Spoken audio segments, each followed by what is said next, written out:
안녕하세요. 길다면 길고 짧다면 짧은 7년 동안의 결혼 생활을 끝마친 이혼녀입니다. 저는 결혼만 하게 되면 앞으로 남은 인생 행복하게 보낼 수 있을 거라고 생각했어요. 하지만 결혼을 한다고 해서 다 행복해지는 건 아니더라고요. 서로 다른 둘이라서 좋은 것도 있었지만 안 좋은 것도 그만큼 많았어요. 결혼은 현실이라고 신중하게 생각하라고 했지만 이건 실제로 겪어본 사람만 알 수 있겠더라고요. 결혼 얘기가 오갈 당시엔 주변에서 제게 뭐라고 조언을 하든 들리지 않았어요. 이 사람만 제 곁에 있어주면 어떤 길이든 꽃길처럼 같이 걸어나갈 수 있을 것 같았으니까요. 하지만 현실은 너무 가혹했고 절대 호락호락하지 않았어요. 자신의 인생에서 주인공은 오직 자기 자신뿐이라는 말이 있잖아요. 그래서 저는 항상 로맨스 드라마 속 여주인공을 꿈꿔왔었어요. 정신을 차려보니 저는 배역 이름도 대사도 없는 단역에 불과했지만요. 제 결혼 생활을 굳이 드라마에 비유해보자면 막장 드라마가 제일 잘 어울렸어요. 막장 드라마 주인공 같은 제 이야기를 지금부터 여러분들께 들려드릴게요. 저는 평범한 중소기업에 다니고 있던 월급쟁이 회사원이었어요. 안전한 게 세상에서 제일 좋다고 생각했던 전 남 밑에서 일하면서 매달 정해진 날에 제때제때 월급을 받는 생활에 굉장히 만족하고 있었어요. 당시 결혼할 마음이 없었지만 하게 된다면 저와 똑같은 월급쟁이랑 하고 싶었어요. 저는 결혼을 일찍 하고 싶은 마음이 없었기 때문에 성인이 되어서는 연애를 하지 않았어요. 연애한다고 해서 다 결혼을 하는 것은 아니지만 혹시나 실수라도 하게 될까봐 미리부터 겁을 먹고 걱정스러운 마음에 시작조차 하지 않았죠. 그러다 평소에 전화를 하지 않던 친구가 무슨 급한 일인지 제게 전화를 했더라고요. 대뜸 소개팅에 나갈 사람이 없다고 제발 한 번만 나가달라고 사정을 하는 거예요. 수진아, 나 부탁이 있는데 들어줄 수 있어? 아니, 꼭 들어줘야 해. 모레 소개팅이 하나 있는데 원래 가려던 애가 갑자기 펑크 내는 바람에 혹시 네가 대신 가주면 안 될까? 싫어, 안 나갈래. 나 원래 소개팅 같은 거 안 하는 거 알잖아. 다른 애한테 부탁해봐. 왜 미니 있잖아. 미니한테 부탁해보면 되겠네. 펑크낸 애가 미니야. 내가 너 소개팅 싫어하는 거 아는데 진짜 부탁할 사람이 너밖에 없어. 딱 한 번만 나가주라. 다음부턴 이런 부탁 안 할게. 응? 제발. 소개팅 특유의 어색한 분위기가 정말 싫은데 진짜 나밖에 없어? 부탁할 만한 다른 애 더 없어? 없어, 너뿐이야. 그러니까 제발 한 번만 나가주라. 응? 그냥 차 한 잔만 하고 온다고 생각해. 그 자리에만 나가주면 너가 무슨 행동을 하든 상관없어. 진짜지? 나 진짜 너네 만나듯 편하게 한다. 내가 무슨 행동을 하든 정말 상관없는 거 맞지? 진짜 내 마음대로 해버릴 거야. 그렇다니까. 편하게 아무렇게나 있다가 와. 가주는 것만으로도 나는 너무 고맙다 진짜. 어쩔 수 없이 처음이자 마지막이라는 생각으로 소개팅에 나갔다가 남편을 만나게 됐어요. 친구가 말하길 상대가 사업하는 남자라길래 전혀 관심이 없었어요. 사업한다고 늘 잘 될 거라는 보장도 없고 상승이 있으면 하락도 있는 법이니까요. 그래서 저는 정말 간단하게 차 한 잔만 마신다는 생각으로 아무 생각 없이 나갔어요. 아무 생각 없이 나가니까 떨리지도 않고 말도 술술 잘 나오더라고요. 오히려 망설임 없이 자신의 말에 대답하는 저를 보고 남편은 마음에 들었나 봐요. 저한테 차 다 마신 것 같으니까 카페에 나가서 간단하게 저녁을 먹자고 하더라고요. 어차피 저는 당장 집에 가서 할 것도 없으니까 별다른 뜻 없이 그러겠다고 했었어요. 카페에선 몰랐는데 저녁 먹으러 갔을 때 사람이 되게 매너가 좋고 뭐든 최대한 저한테 맞춰주시려고 신경 쓰는 모습이 제 눈에 보이더라고요. 그리고 돈 좀 벌면 종업원들한테 막대하지 않을까 했는데 종업원들한테 부탁할 때도 엄청 친절하게 말해서 저는 남편에게 되게 호감스러운 면을 많이 발견하게 됐어요. 하나 아쉬웠던 건 아무래도 사업을 한다는 점이었는데 그래도 사람은 성격이 좋은 게 최고니까 그 정도는 가볍게 넘어갈 수 있었던 것 같아요. 저희는 그렇게 2년 정도 짧지 않은 연애를 하고 결혼했습니다. 매일 데이트를 끝마치고 헤어지는 길이 아쉬웠는데 이젠 같은 집을 향해 가니 너무 좋더라고요. 5년 정도는 정말 신혼분위기 내면서 연애할 때보다 더 달달한 결혼 생활을 보냈던 것 같아요. 저는 그때까지만 해도 어리석게 이 행복이 영원할 줄만 알았어요. 그러다 한참 잘 되고 있던 남편의 사업이 한순간에 망하게 된 거예요. 남편 말에 의하면 직원 한 명이 회사 공금을 몰래 뒤로 싹 다 빼돌려서 그렇게 됐다고 하더라고요. 믿었던 직원에게 배신당한 충격에 남편은 꽤나 오랫동안 술에만 의지하며 살았던 것 같아요. 술에 찌들 대로 찌들어서 불과 한 달 전 멀끔했던 모습이 온데간데 없어졌더라고요. 제가 출근한다고 일어나면 술에 쩔어서 자고 있고 퇴근하고 오면 술에 쩔어서 들어오는 게 반복됐어요. 그러더니 한날은 예전처럼 멀끔한 복장으로 잠시 나갔다 오겠다고 하는 거예요. 남편은 사업의 끈을 놓지 못하고 사업 계획서를 들고 여기저기 투자처를 알아보고 있었던 거예요. 저는 그 모습을 가만히 쳐다만 보다가 남편이 너무 하고 싶어 하길래 제가 이제껏 모았던 돈을 줬어요. 여보, 그게 그렇게 하고 싶어? 그럼 급한 대로 이 돈이라도 가지고 해. 지금까지 내가 모았던 돈이야. 내 전 재산 지금 당신한테 바치는 거야. 그 대신 이번이 처음이자 마지막이다. 알겠지? 고마워. 진짜 고마워. 내가 잘 되면 꼭 갚을게. 이번엔 진짜 잘할 수 있어. 나 믿지? 나 당신 실망시키지 않을게. 보란듯이 성공해서 사모님 소리 듣게 해줄게. 사모님 소리는 바라지도 않으니까 일단 이 돈으로 잘해봐. 나도 당신 응원해. 평소에 하던 대로만 하면 다시 일어날 수 있을 거야. 그러니까 너무 기죽지 말고 시작해봐. 여보, 진짜 고마워. 나 정말 당신이랑 결혼하기 잘한 것 같아. 오늘 당신한테 진 빚 어떻게 해서든 내가 꼭 다 갚을게. 남편은 제 통장을 받아들고 미안하고 고맙다면서 저를 안고 울더라고요. 그 모습을 보고 있으니 얼마나 짠하던지. 그동안 사업하는 남편을 봐오면서 늘 성실한 모습을 보였기에 모아둔 돈을 망설임 없이 줄 수 있었던 것 같아요. 이제껏 남편이 사업하는 동안 허튼 짓 한 걸 본 적이 없었거든요. 그래서 새롭게 시작하면 꼭 다시 일어날 수 있을 거라고 굳게 믿었었어요.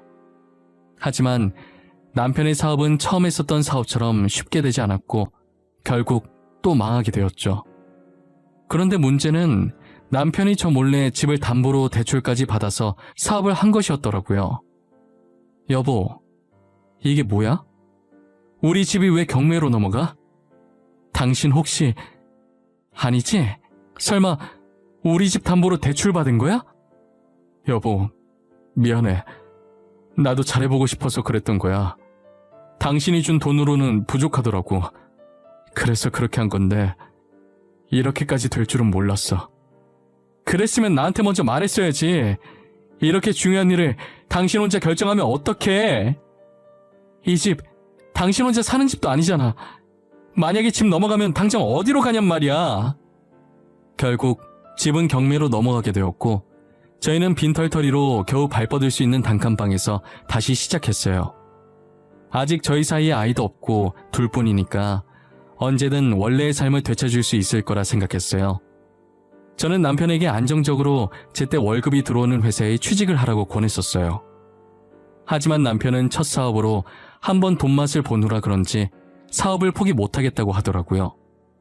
더 이상 사업할 돈도 없으면서 다음 사업 뭐 할지 생각하고 있더라고요. 저는 어렸을 때부터 주얼리에 관심이 많았었어요. 그래서 당시 회사 다니면서 취미로 액세서리를 만들었는데 돈 될 만한 게 뭐 있을까 한참을 찾다가 뛰어난 솜씨는 아니지만 직접 만든 액세서리를 팔아서 몇 푼이라도 더 벌자는 생각을 했어요. 젊은 사람들 사이에 SNS가 한참 유행이었던지라 저는 SNS를 이용해서 액세서리를 팔고 있었어요. 직접 손수, 팔찌, 목걸이, 귀걸이를 만든 후 그 완성품을 찍어서 SNS에 게시물을 올려 하나씩 팔았었죠. 아무래도 제가 하나하나 일일이 만들어야 하는 수작업 제품이다 보니 하루 종일 회사에 있다가 퇴근하고 집에서 만들려고 하니 시간이 나지 않더라고요. 그래서 주말에 몰아서 만들고 평일에 하나씩 업로드해서 팔았었어요. 역시 뭐든 인맥이 중요한 건데 제가 인맥이 없어서 처음 시작부터 잘 될 리가 없었어요. 당시 제 계정 팔로워 수가 적어서 인형 눈알 붙이는 것보다는 못 벌었던 걸로 기억해요. 다시 집을 되찾기엔 매출이 너무 저조해서 접을까 생각도 했었지만 한 달에 5만 원이라도 더 벌 수 있으니 꾸준히 시간 내서 계속하고 있었어요. 그러다 제가 평소처럼 새로운 액세서리를 만든 후 사진을 찍어 짧은 코멘트와 함께 판매글을 올리고 예전 게시물 댓글 관리를 하고 있었는데 유독 한 제품에만 댓글이 엄청 달려있는 거예요. 혹시나 그 제품에 문제가 있는 건가 싶은 무서운 생각이 들면서 댓글 눌러보기가 무서워지더라고요. 그런 생각을 하는 와중에도 댓글은 계속 늘어나고 있길래 떨리는 손으로 댓글을 클릭해보았어요. 알고 보니 유명한 인플루언서가 제 귀걸이를 착용하고 제 계정 아이디를 적어놓은 거예요. 인플루언서의 글을 보고 사람들이 똑같은 제품 다시 판매해주면 안 되냐는 댓글을 달고 있었던 거죠. 그 제품뿐만 아니라 그 전에 올렸었던 제품들까지도 댓글이 달리기 시작했어요. 이게 무슨 일인가 어안이 벙벙했지만 제가 맞는 액세서리를 찾아주니 기분이 너무 좋더라고요. 저는 인플루언서 분께 너무 고맙다고 보답으로 소정의 선물을 드리고 싶다고 연락드렸어요. 희정님께서 제가 만든 귀걸이를 착용해 주셔서 덕분에 주문량이 많이 늘었어요. 너무 감사한 마음에 뭐라도 보답해드리고 싶어서 이렇게 연락드렸어요. 저는 보답하라고 한 거 아니에요. 제가 사장님 귀걸이를 몇 개 샀었는데 너무 이쁜 거예요. 그런데 사람들이 많이 모르는 것 같아서 좋은 곳이 있다는 걸 아셨으면 하는 바람에 글 적은 거였어요. 보잘것없는 저희 제품을 이렇게까지 아껴주셔서 정말 감사합니다. 제가 너무 감사해서 희정님께 소정의 선물을 꼭 드리고 싶은데 받아주시면 안 될까요? 제가 진짜 이런 거 바라고 글을 쓴 게 아닌데 그래도 사장님 마음인데 계속 거절하는 건 예의가 아니겠죠? 당연하죠. 거절하시면 저 정말 서운할 것 같아요. 거창한 선물이 아니니까 부담 갖지 마시고 편하게 받아주셨으면 좋겠어요. 인플루언서 분께 고마운 마음을 담아서 액세서리 몇 개를 더 만들어서 선물로 보내드렸어요. 인플루언서는 저의 단골 고객이 되었고 몇 번 연락을 하다 보니 자연스럽게 친해지게 되었죠. 덕분에 매출이 많이 올라서 월세긴 했지만 단칸방에서 오피스텔로 옮길 수 있게 되었어요. 하루에 기본으로 들어오는 주문량이 회사를 다니면서 병행할 수가 없을 만큼 많아져서 결국 저는 다니고 있던 회사에 사직서를 제출하고 액세서리 판매에만 집중을 했어요. 남편은 사업 실패 이후 일해서 돈 벌 생각도 안 하고 줄곧 집에서 술만 마셨댔어요. 집에서만 마시면 모르겠는데 제가 벌어온 돈으로 유흥까지 빠지기 시작한 거예요.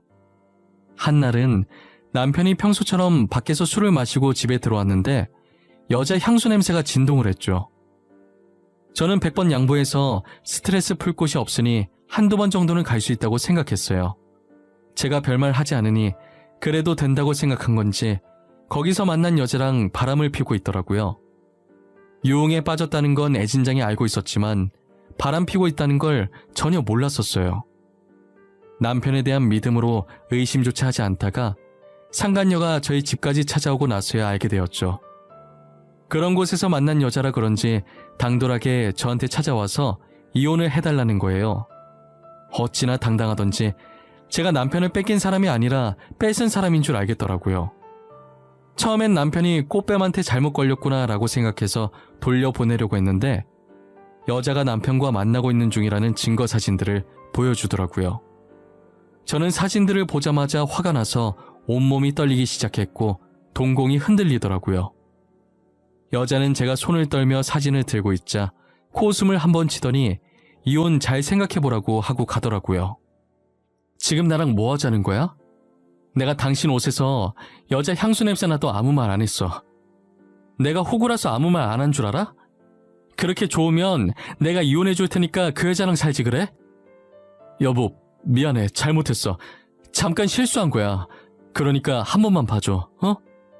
나는 사업 실패했는데 당신은 이렇게 잘 되는 거 보니 내 자신이 너무 한심해서 잠깐 방황했었어. 내가 당신 이러는 거 언제까지 봐줘야 하는 건데. 다른 회사라도 다니라고 몇 번이나 말했잖아. 왜 이렇게 사업을 포기 못해서 안달인 건데. 집까지 잃어봤으면 포기할 줄도 알아야지. 진짜 이번엔 성공할 수 있을 것 같았단 말이야. 딱 느낌이 왔었다고. 당신이라도 나를 믿어줘야 하는 거 아니야? 다른 사람은 몰라도 당신은 믿어줘야지. 나는 절대 반대야. 다시는 이렇게 빈털터리로 쫓겨나고 싶지 않아. 그러니까 사업 포기하고 당장 그 여자나 정리해. 아니면 당신이랑 나랑 갈라 살 거니까. 알겠어? 남편이 바짓가랑이 잡고 비는 바람에 마음이 약해져서 한 번은 눈 감아주기로 했어요. 저는 저의 단골 고객인 인플루언서에게 남편과 있었던 일을 말해주었어요. 언니 동생하는 사이기도 하고 마땅히 털어놓을 곳이 없었거든요. 제 얘기를 듣고 대신 화내주면서 걱정되는 마음에 충고도 해주더라고요. 언니, 처음이 어렵지 두 번째는 쉬워. 그러니까 늘 의심하고 또 의심해봐. 돈은 넉넉하게 주지 말고, 알겠지? 그냥 돈을 안 주면 안 돼? 돈이 있으니까 그런 짓 하고 다니는 거 아니야. 어떻게 그래. 너무 불쌍하잖아. 우리 그이 사업 실패하고 인맥도 다 끊겨버려서 스트레스 풀만한 게 술밖에 없어. 그러니 술이라도 마시게 해줘야지 어쩌겠어. 언니도 가만 보면 참 답답해. 나 같으면 진작 이혼하고 혼자서 편하게 살았어. 돈 안 벌면서 술만 퍼먹고 바람까지 피는 남편 뭐 이쁘다고 같이 사는지 모르겠네? 미우나 고우나 그래도 내 남편인데 이쁜 구석은 없어도 억지로 찾아서 이뻐해줘야지. 나 아니면 그 사람 누가 이뻐해주겠어? 안 그래? 안 그래. 언니 시어머니나 그 바람난 여자가 이뻐해주겠지. 진짜 의심의 끈 놓지 마. 또 그 짓거리하고 다닐지 누가 알아. 남편 절대 믿지 마. 저를 대신에 화내주는 인플루언서를 보며 웃겨서 조용히 웃었는데 어떻게 들은 건지 지금 이 상황에 화내도 모자랄 판에 웃음이 나오냐고 저만 혼났어요. 전화를 끊고 나니 처음은 어려워도 두 번째는 쉽다는 말이 계속 마음에 걸리더라고요. 그런데 얼마 지나지 않아서 인플루언서 말처럼 남편이 또 다른 여자와 바람을 피고 있더라고요. 남편이 최근 들어서 정신 차린 건지 취업 준비한다고 멀끔한 복장으로 밖에 나갔었어요. 저는 다시 처음 만났던 때로 돌아온 것 같은 남편의 모습에 흐뭇했어요. 평소에 제가 눈치가 정말 없는 편이거든요. 하지만 여자의 촉이라는 게 정말 무서운 거더라고요. 겉보기엔 아무런 문제가 없어 보이는데 어딘가 이상하게 찝찝한 기분이 드는 거예요. 평소에 잘 보지 않았던 남편의 휴대폰을 그날따라 꼭 봐야 할 것 같다는 생각이 들었어요. 알 수 없는 긴장감에 심장이 엄청 뛰길래 괜히 남편한테 들킬까봐 손으로 부여잡고 자는 척했어요. 남편이 자는 것을 확인하고 협탁 위에 올려져 있던 휴대폰을 몰래 들고 나와 확인하기 시작했어요. 혹시나 도중에 남편이 깰까봐 나오면서 소리 안 내려고 발가락에 얼마나 힘을 주고 있었는지 몰라요. 잠금이 걸려 있었는데 비밀번호가 남편 생일도 아니고 저희 기념일도 아닌 제 생일인 거예요. 잠금 해제되는 순간 비밀번호를 아내 생일로 해놓는 사람인데 제가 괜한 의심을 한 건가 미안했어요. 하지만 잠금 해제와 동시에 남편에게 온 카톡을 보고 미안함에서 분노로 뒤바뀌었어요. 카톡을 확인하니 오늘도 즐거웠다고 얼른 남편과 결혼하고 싶다는 내용이더라고요. 너무 화가 난 나머지 눈물이 차올라서 화면이 제대로 보이지가 않는 거예요. 소매로 대충 눈물을 닦고 떨리는 손으로 카톡방에 들어가서 대화 내용을 저장해서 저한테 보내놨어요. 뒤에서 이런 짓 하고 다니는지도 모르고 그동안 남편을 믿어준 제 자신이 너무 비참해지더라고요. 처음 대화했던 날짜를 보니 저번에 걸렸던 여자와 비슷한 시점에 만나고 있었더라고요. 둘을 동시에 만나면서 저한테 걸린 여자와는 정리하고 지금 여자와는 저 몰래 계속 만나고 있었던 거죠. 상간녀와 결혼까지 약속했길래 저는 꼭 그 둘의 약속을 지켜주고 싶었어요. 그래서 사람을 시켜 둘이 만나고 있다는 증거들을 하나씩 모아두기 시작했죠. 당시 저는 어떻게 하면 이걸 시원하게 터뜨릴 수 있을까 하는 생각만 하면서 살았던 것 같아요. 그러던 와중에 시어머니께서 아무런 연락도 없이 저희 집에 방문하신 거예요. 들어오자마자 집골이 이게 뭐냐부터 시작해서 이래서 귀한 아들 맡기겠냐고 난리치시더라고요. 사업 망하고 빈털터리로 집에서 저러고 있어도 자기 아들이라면서 남편한테 잘하라고 못 본 사이에 얼굴이 안 좋아졌다면서 남편 양볼 감싸주며 유난을 떨고 있더라고요.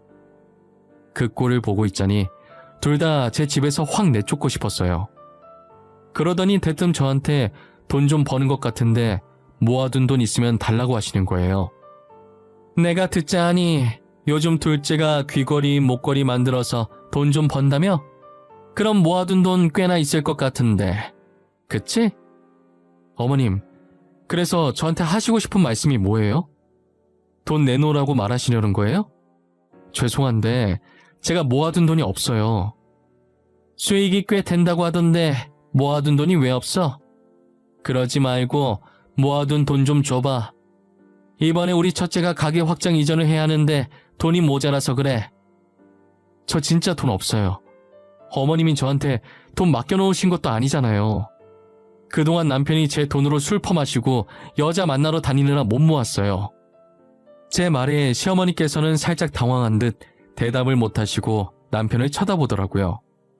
남편도 안절부절 못하고 가운데서 저와 시어머니 눈치만 보고 있는 거예요. 그리고 몇 초 뒤 다시 제게 시선을 돌린 시어머니는 얼굴색 하나 안 변하고 어처구니 없는 말씀을 하셨죠. 얘도 참 사람이 그렇게 꽉 막혀서야. 남자가 살다 보면 그럴 수도 있는 거지. 너는 살면서 실수 안 하니? 네가 얼마나 들들 볶으면 얘가 바람까지 피워? 지금 어머님 아들이 바람 핀 게 제 잘못이라는 거예요? 실수요? 의도적으로 다른 여자 만난 게 어떻게 실수가 될 수 있어요? 시아버지께서 그러셔도 넘어가 주시겠네요? 이게 시어머니한테 못하는 소리가 없네. 말이면 단 줄 알아? 우리 집안에 어쩌다 저런 게 들어와서는. 안 그래도 저도 지금 이런 집안에 들어온 거 후회 중이라서요. 어머님도 제가 못마땅하신 것 같은데 빠른 시일 내에 남편이랑 이혼해야겠어요. 그냥 어른한테 죄송하다고 하면 끝날 일 가지고 뭐? 이혼? 그래, 이혼해라, 이혼해. 너 당장 집에서 나가. 엄마 진짜 왜 그래? 여보, 그냥 당신이 참아. 엄마 나이 많으시잖아. 그러니까 당신이. 여보, 어디가? 진짜 집 나가려고 그래? 이혼하겠다는 제 말에 시어머니께서는 얼굴이 시뻘개져서는 나가라고 소리치시는 거예요. 저는 그대로 안방에 들어가서 커다란 가방을 꺼내서 짐을 미친 듯이 싸기 시작했어요. 시어머니는 그런 제 행동에 대고 그동안 집 나가고 싶어서 어떻게 참았냐고 비아냥거리시더라고요. 다 싼 가방을 거실로 가지고 나와서 소파에 앉아있는 남편한테 들이밀었어요. 남편은 가방을 받아들고서 시어머니와 함께 이게 뭐냐는 눈빛으로 저를 쳐다봤어요. 저는 아무 말 없이 남편과 시어머니를 일으켜 문 앞까지 갔을 때쯤 둘은 어색하게 웃더라고요. 하하, 둘째야, 말로 하자꾸나 말로. 내가 아깐 정신을 잠깐 놨어. 원래 늙은이들 기분이 오락가락하지 않니? 여기 제 집이에요. 잊으셨나봐요? 당장 제 집에서 둘 다 나가요. 정말 1초라도 더 보고 싶지 않으니까. 경찰에 신고해서 끌려가기 전에 제발로 나가세요. 여보, 내가 미안해. 제발 화 풀어. 어머님 대신 내가 사과할게. 내가 이렇게 무릎도 꿇을게. 그러니까 어머님 말 너무 담아두지 마. 내가 어머님 말만 가지고 이러는 거 아니야. 당신 또 바람 폈더라? 이번엔 결혼까지 약속했던데 이 정도면 실수가 아니라 습관 아니니? 진짜 정 떨어져서 원. 무슨 소리야? 결혼 약속이라니. 나 그때 그 여자랑 다 정리했어. 너가 정리하라고 해서 그때 정리했다고. 만나는 사람 없다니까? 그럼 당신이 매일 만나던 주연이라는 여자는 뭐야? 그 여자 혼자서 너랑 결혼하려고 설레발치는 거니? 그냥 내가 헤어져 줄게. 당신은 주연이랑 살아. 상간녀와 같이 찍힌 사진들을 면전에 던져주니 그제서야 사태 파악이 됐는지 미안하다고 빌더라고요. 시어머니도 그 사진을 보고 남편 옆에서 무릎 꿇더니 손이 발이 되도록 싹싹 비는 거예요. 저는 문을 열어놓고 남편과 시어머니께 당장 나가라고 소리쳤어요.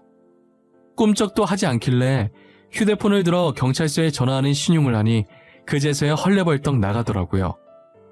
그렇게 남편과 시어머니를 쫓아내고 이혼 소송과 상간녀 소송까지 걸었어요. 이 일을 인플루언서에게 말해주니 역시 한번 바람핀 사람은 계속 핀다는 말이 맞다고 난리였어요. 더 확실하고 시원하게 복수해줬어야 하는데 그러지 못한 걸 아쉬워하더라고요. 저도 이런 식으로 증거 사진을 풀려고 했던 건 아니어서 살짝 아쉬웠던 건 맞지만 그래도 지금 이혼해서 속은 후련하다고 했더니 제 속이 후련했으면 그걸로 된 거라고 했죠. 지금까지도 인플루언서 동생 덕분에 제 사업은 여전히 승승장구하고 있어요. 요즘은 다른 인플루언서들도 제 액세서리를 많이 찾아주시더라고요. 이제는 저 혼자서 감당할 수 없을 만큼 커져버려서 회사를 하나 내야 하나 고민 중에 있어요.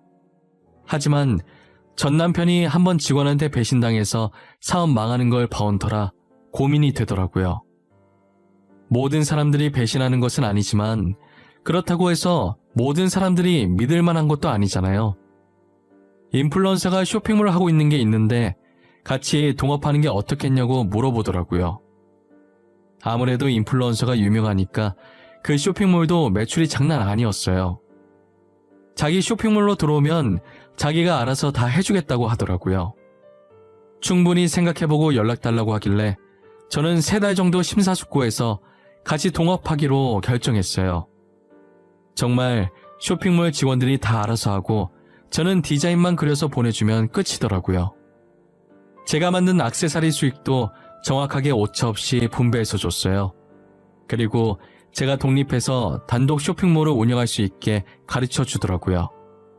어느 정도 배우고 나면 저도 따로 쇼핑몰을 하나 내서 운영해 보려고 해요. 인플루언서를 만나게 된 건 정말 제 인생에서 다시 없을 행운이었던 것 같아요. 정말 인플루언서랑 같이 지내다 보니 배울 점이 참 많았어요. 알고 보니 산전수전 다 겪고 그 자리까지 온 거라고 하더라고요. 저번에 제 남편 일로 화냈던 것도 본인 전 남자친구가 그랬었다고 하더라고요. 그리고 원래 사람을 워낙 잘 믿어서 친구들한테 여러 번 배신도 당해보고 난 뒤로 사람 잘 안 믿게 됐는데 이상하게 저한테는 친언니 같은 느낌이 들더래요. 그래서 제 일에 자신의 일처럼 화나고 그랬다더라고요. 최근 들어서 전 남편한테 계속 연락이 오더라고요. 전 남편은 제게 과거는 다 잊고 다시 시작하자는데 저는 절대 받아주지 않았어요. 저와 이혼 후 상간녀 소송을 당한 여자가 전 남편을 찾아가 뺨을 때리고 난리도 아니었다고 하더라고요. 유부남이라는 사실을 속이고 총각행세하며 여자를 만나왔던 거였죠.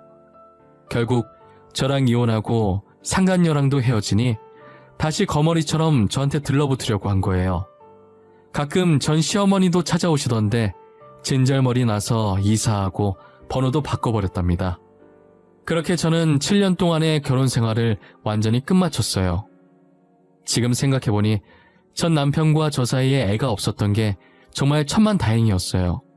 만약 애가 있었다면 제 성격에 애 때문이라도 참고 계속 살려고 했을 테니까요. 저는 현재 혼자서 지내는 생활에 매우 만족하면서 살고 있어요. 이렇게 하고 싶은 거 다 하면서 살 수 있었는데 왜 진작에 이혼하지 않았나 싶을 때가 많아요. 그래서 지금이라도 혼자서 행복하고 당당하게 화나는 일 있으면 화도 내면서 지내려고요. 여러분들도 화나는 일이 있을 때 저처럼 참지 말고 한번 질러보시길 바랄게요. 지금까지 제 긴 이야기 들어주셔서 감사합니다. 모두들 건강하시고 행복하세요.